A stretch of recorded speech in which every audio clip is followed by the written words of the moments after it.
Good to be with you on the program tonight as we look at the nation this evening, as we compare the events that's taking place now with what the Scriptures tells us for the purpose of finding out where we actually are in our timeline, moving toward judgment or moving toward blessing and prosperity.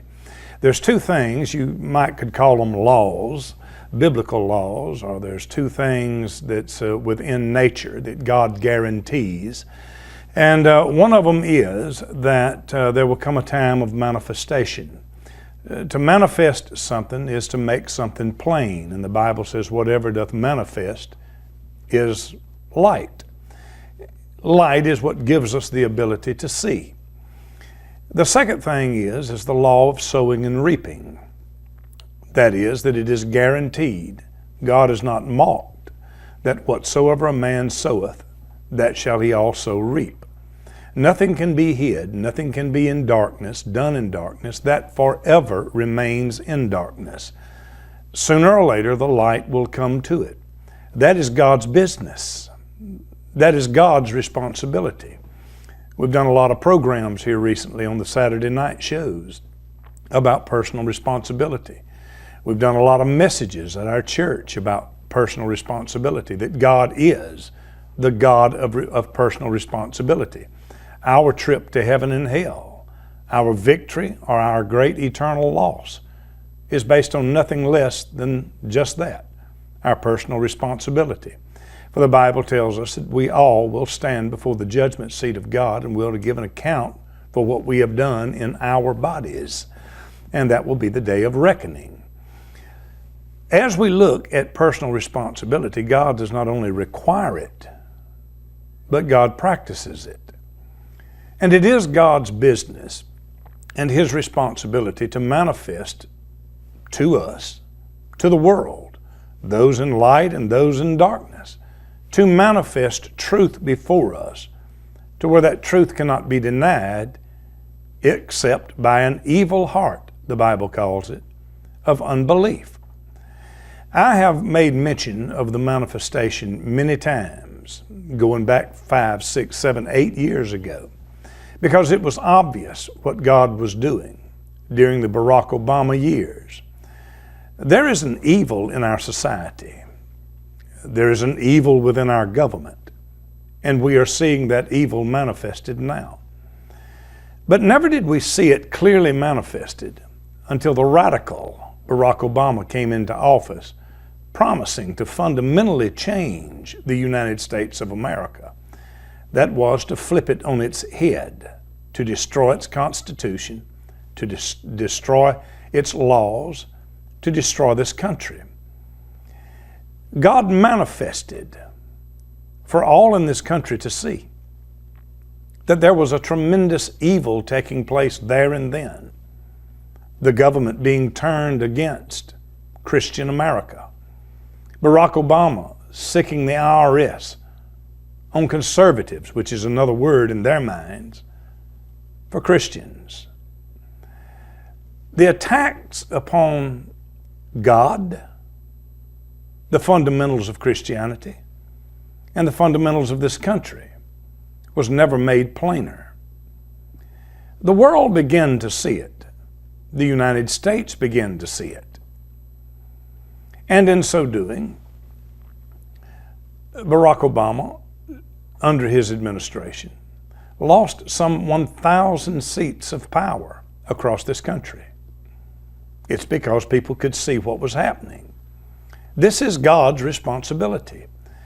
When evil is set before us at a certain place, at a certain time, God is going to manifest it.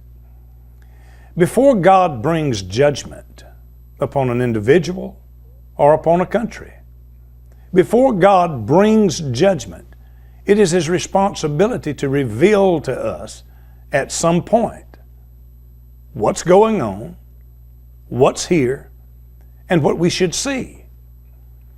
Not guaranteed at all that anyone will see it, though it is as clear as crystal. In this case, Jesus said, "He that hath eyes to see, let him see. He also said, he that hath eyes to see, ye have eyes to see, but you see not. He said, you have ears to hear, but you hear not. You see, we can reach that place. But what God will do is God will manifest. Those who have light will see it unmistakably. And it is our business from that point on to proclaim it from the mountaintops as loud as we can. It's necessary that those who see light, who see truth, who see God exposing evil in our midst, that we shout it from the housetops. There's a story in the 8th and 9th chapter of the book of Ezekiel where God had grown weary of Jerusalem's abominations. Not that God had not shown them many times before, not that he had not manifested the evil and the wickedness, but they simply would not hear, they would not see, they would not do. And so God finally said, this is the end of it. I'm fixing to destroy it. But before God destroyed it, he sent an angel with a writer's inkhorn. And they were told, these angels was told to seal all of those who have cried and sighed against the abominations of the land, that no hurt shall come upon them. This was God's plan. There were those there that had eyes to see, and they saw. They saw what was manifested. One of the ways for us to know that we are approaching divine judgment is that God so clearly manifests the evil that's among us. And that's what's happening in America right now. I want to just tonight give you some examples of how it works. Let you see it in action in our modern day, in our modern time. Again, in the days of old, there was a man by the name of Mordecai, and there was another man by the name of Haman.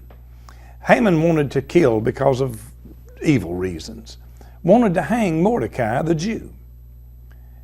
He went so far as built the gallows. He had whispered discord in the king's ear and built the gallows to hang him. But then the tide turned instantly, and the man who built it, the man who strung the rope, and the man that was going to hang Mordecai winded up hung with his own rope. That is the law of sowing and reaping. Sooner or later, we are all going to reap just what we have sown. Now, again, I want to show you this clearly because here's what it means. It means that judgment is coming, and why wouldn't it come? Look at America. Look at America 10 years ago, 15 years ago, 20 years ago. It was all happening then. As we see abominations all around us, as we see a moral degeneracy that this country has never, ever known in its history, not only from the freaks on the street, but to what calls themselves leaders of a particular party in government. Now, brothers and sisters, America is primed for judgment. God is speaking to this nation. God is revealing. God is manifesting. And the evil which has sown seeds of evil, corruption for their own causes, has now reaped what they've sowed. Here's how it works. The scripture tells us in Mark chapter 4, verse 22, "For there is nothing hid which shall not be manifested, neither was anything kept secret, but that it should come abroad." In other words, that is the Bible saying something that you have heard a million times, that whatsoever is done in darkness will be brought to the light. Another passage of scripture. It tells us in Galatians chapter 6 and verse 7, "Be not deceived, God is not mocked, for whatsoever a man soweth, that shall he also reap." Now let's go to modern day events, very recent. The Judge Kavanaugh issue, where this man was slandered and abominations worked against him. Then this political party that calls themselves Democrats began to insist that FBI probes go into this man's life, although it's clear that the FBI probes comes to no conclusions. This party that calls themselves Republicans repeated that over and over and over. But still and yet, these Democrats insisted that the only right and fair thing to do would be to once again unleash the FBI on Mr. Kavanaugh. Now I want to take you back to 1992, when there was another Supreme Court justice being butchered once again with the same allegations brought out of nowhere. It was the first black Supreme Court justice to be nominated, Clarence Thomas. It was a massacre what they did to him. It was an abomination what they did to him.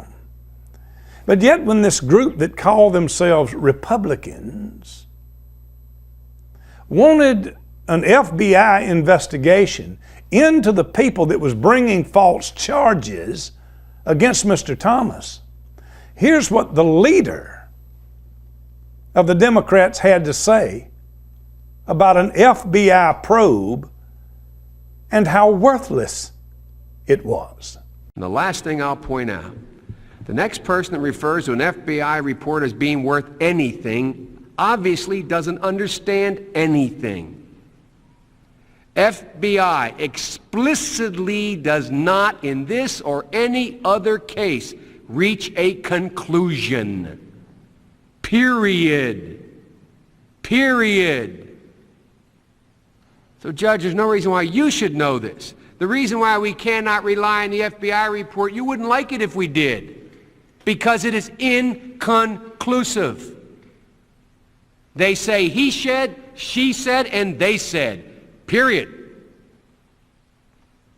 So when people wave an FBI report before you, understand, they do not reach conclusions. They do not make, as my friend points out more adequate, they do not make recommendations. Now, for anyone who don't know what the word condescending means, you just saw a clear picture of it. That's Senator Joe Biden. Not only has he headed up the Democratic Party for years, but you may recall he was Barack Obama's vice president. Did you hear what he just said? He said that an FBI report is absolutely worthless. When the Republicans said exactly what Joe Biden said, they were said to be standing in the way of law and justice. But when it came to the Democrat and his assault on Clarence Thomas, the FBI report meant absolutely nothing. The manifestation of pure evil. What can you call it but a liar? What can you call it but a manipulator of truth and one who wants to bend the course of law only in their direction whenever they want to use the FBI to crucify someone, or to say that the FBI, when it's pertaining to us, means absolutely nothing. This is what you call a double standard. And what you just witnessed and what you just seen is an evil, because it's the desire to hurt two men. One, by saying the FBI report is worthless, Clarence Thomas. To destroy another man by saying the FBI report is necessary and condemning other people for bringing up the same point you yourself brought up against another man. If you cannot see that that is pure evil and not to be trusted, then you have eyes, but you see not. The second thing is, we have recently seen this war, and even to this present moment, this fight from these people that call themselves Democrats over the fact that the Republicans did not allow Barack Obama, as he was going out the door, to put a Supreme Court justice in, but instead said, what we must do is wait until the election is solved, for that is what we have done since the 1800s. But these people that call themselves Democrats, to this very hour, is saying what an evil injustice it was not to appoint the Supreme Court justice they wanted in an election year, and how evil those other people called Republicans are and was because they would not let Barack Obama in an election year support or place on the court a Supreme Court justice. But yet, again, Mr. Biden himself, back in the 90s, when George Bush was the president, he didn't think that it was right to bring a Supreme Court justice up in an election year. Try to figure this out. As a result, it is my view that if a Supreme Court justice resigns tomorrow or within the next several weeks, or resigns at the end of the summer, President Bush should consider following the practice of a majority of his predecessors and not name a nominee until after the November election is completed. When Mr. Biden and the Democrats was facing the same situation, they called on precedents. What had gone on ever since the beginning of our country. But now all of a sudden, those other people called Republicans are evil people for doing what Mr. Biden said was the course of nature for our nation. What he himself wanted done when a Republican was the president.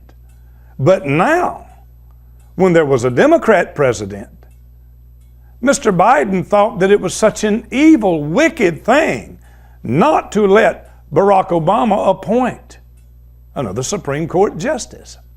This is a law of double standard. You've seen it clearly in two places. It may be boring to watch the trash, but the point is what is necessary, and the point is crystal clear. There is no law to these people. They believe in no law. They support no law. The only thing they do is support what they pretend to be law when it favors them, and when it don't, they will burn it down. These are evil people, and God has manifested them with their own words. And if we cannot see it, then we have eyes to see, but we see not. And God is manifesting this so clearly for one reason and one reason only. It is because judgment is at the door. And right now, we as a nation, we can stop this lawlessness simply by voting. But if we don't, there's going to be things happen that you cannot even imagine. Because when these crooks get power again, when these crooked souls get power again, they're not going to risk another minor miracle such as a Donald Trump. Then there comes the issue of this Mr. Kavanaugh being voted in with 51 votes. You see, the Senate and the Congress used to work on a 60-vote margin. That was, it took 60 votes to put somebody into office. Now, the Democrats are complaining because the Republicans used the 51 votes, the simple majority. But who was it that changed it from 60 to 51? It was the people that call themselves Democrats. They changed it because they wanted to pass something called Obamacare. And they didn't have the 60, but they had the majority. And so they changed it. Mr. Harry Reid changed it to a simple 51 because it favored them. And one of their crooked leaders during the hearings and during the discussions of Obamacare made it absolutely clear. This man named Alcee Hastings. Mr. Hastings was a former federal judge who got impeached by the Congress for accepting $150,000 bribes from the mafia. The man gets impeached from a federal bench as a judge by the Congress and then becomes a congressman. And in the Obama situation, concerning it being dropped to 51 votes instead of 60, Mr. Hastings made it absolutely clear. There ain't no rules around here. We make them up as we go along. And there ain't no rules around here. We're trying to accomplish something. And therefore, when the deal goes down, all of this talk about rules, we make them up as we go along. You don't get no clearer than that. There ain't no rules around here. We make them up as we go along. Ain't worried about no rules. We trying to accomplish something. So we'll change the rules to whatever fits us because, see, we are a lawless bunch. And law is only law when it favors us. If you can't see this, you have eyes to see, but you cannot see. This is crystal clear. And if we can gloss over and not see what is clearly set in front of our face by a bunch of lawless souls who mean you harm, then we deserve any and every judgment the Almighty brings upon this country. The man who started this 51 vote business, the leader of the Democrats, a man named Harry Reid, who took to the Senate floor and openly, knowingly smeared the name of Mr. Romney, who was running against Barack Obama in his second election. Made up lies that he knew was lies, that Romney hadn't paid his taxes. He knew it was lies. But see, they do not mind the abominable work of destroying human beings' lives like they did with Judge Kavanaugh. It was Mr. Romney that they was after then. No laws, nothing applied except whatever they believed to be the law.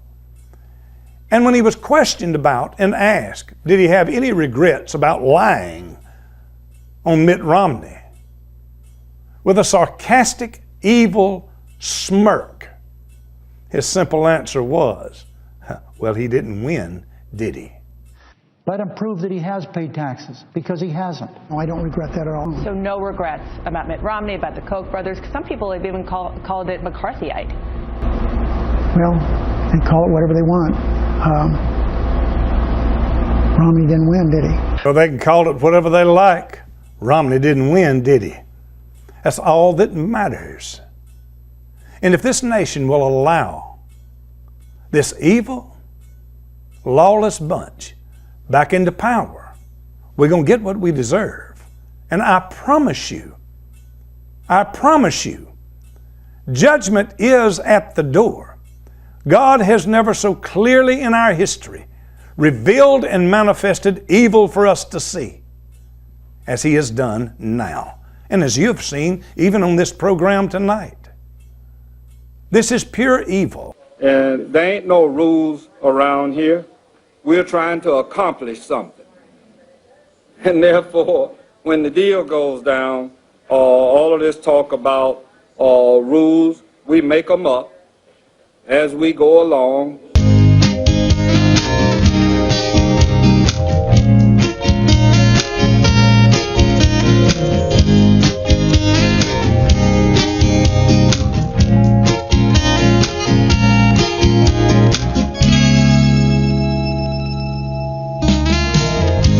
I could not have walked down that road. I could not have carried such a heavy load. I would not stand silent as they lied on me. I would have fought back in Gethsemane. I never would have drank that bitter cup. And if they came for me, I'd never give up. But the man came from Galilee was more of a man than me.